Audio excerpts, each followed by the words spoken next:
Toi aussi, t'as vu le film Gourou? Allez, on va décoder tout ça. Que le coaching, c'est pas de la thérapie.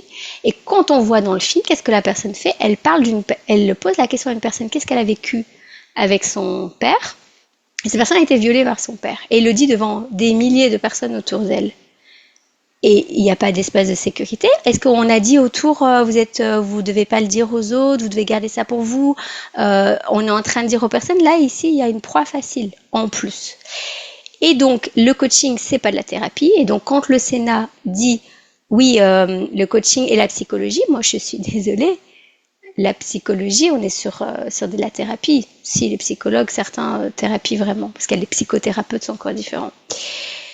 Et c'est pour ça que moi, je me suis orientée vers les constellations familiales qui vraiment là travaillent au niveau des blocages émotionnels qui ne nous on peut pas le transcender en coaching. Il y a des choses, enfin, il y a une phrase qui dit quand on veut, on peut.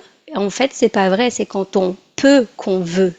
Et donc, faire croire avec le coaching que parce qu'on a la motivation, qu'on nous répète 10 fois la même phrase et qu'on se manipule comme ça, on s'influence notre cerveau pour y arriver à aller vers une mission qui est peut-être même pas la nôtre parce qu'on n'a peut-être pas bien trouvé notre propre mission de vie, ça c'est vraiment dangereux.